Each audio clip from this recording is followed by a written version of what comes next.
Hi, this is Ellen Smile. I need to tell people about caregiving today.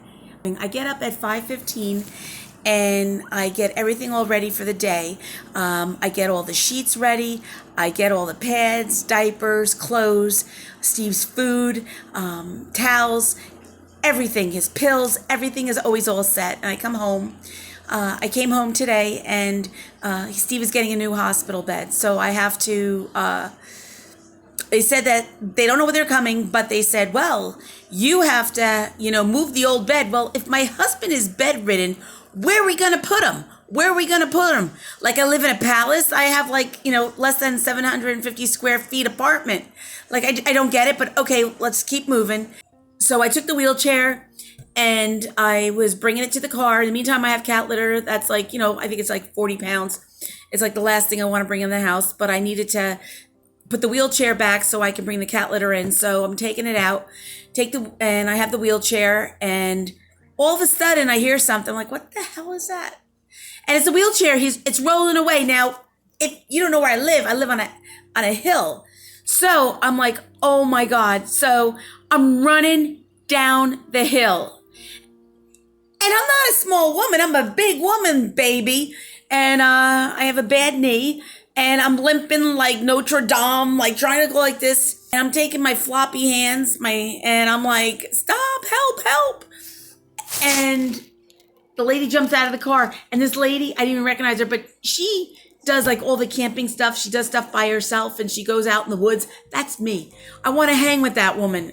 She was able to save the day, because if she wasn't there, it would have went right down to the very bottom of the hill out in the middle of traffic. So that is my day. So that's being a caregiver. But I think I look damn good for being up at 5:15. In the meantime, Steve, what did he do? It's like a brain fog when you get no sleep. So I usually go to bed around 12 o'clock, and then Steve pulls his mask off from the respirator like every hour on the hour. So I don't even get any sleep. But last night he did sleep, thank God. But when I was getting up, I saw his mask. His oxygen line was not in his nose. He's always pulling all the time. It ended up, I'm looking at him, his face like this. He looked like a raisin. I checked his oxygen level, and the oxygen level was at 72. 72. Who couldn't handle it? But my Steve is a trooper.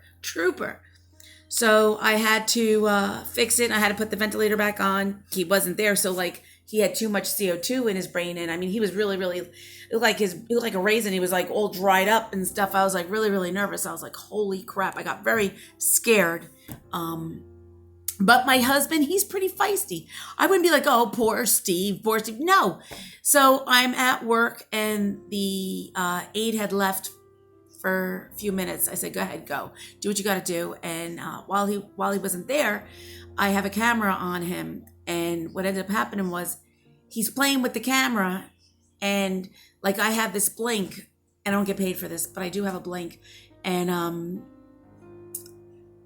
I don't see the oxygen. I'm like, Steve, so I can make some noise and yell, Steve, put the oxygen on.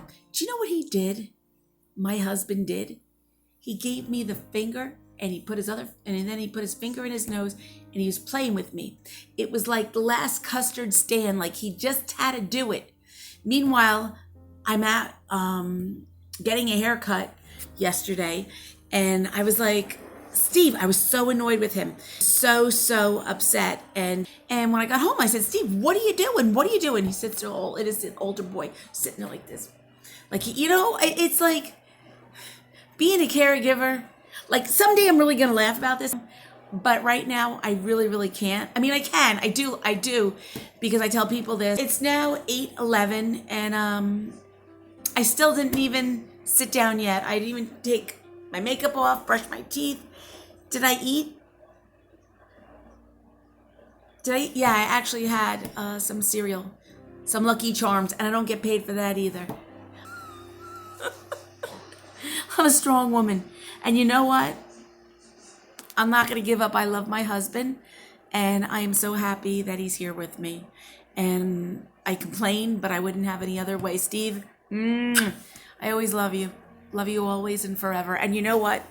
I am going to come over here, and I'm going to show you my man. All right, everybody, you ready? Here's my man, Steve. You ready? Can you say hi? I was just telling him the story. You're waving? Can you say hello? Can you say hello? What are you telling the story about? I was telling the story about yesterday when I asked you to put the oxygen back on, and you were giving me the finger and picking your nose on purpose. Why did you do it? Why did I do it? Yeah. Because I wanted to. But did you know that I was very upset about it? You're a pain in the ass. But did you understand that I was very, very upset? Did you understand? You're still here, so. Do you have any wise words? You want to tell anybody anything? No. Do you miss being on YouTube? You do? Yes. Do you want to get back together again? You want to do it? Please get away from me. Okay, I guess we're not going to be doing anything. I look like I have a halo. So what happened? So do you want to do it again? Do you want to be on TV with me? No.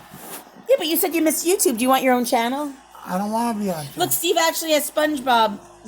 Who is that, Patrick? Yeah. All right, I'll cut it up. You have anything else to say? I'm not gonna embarrass you. I love you.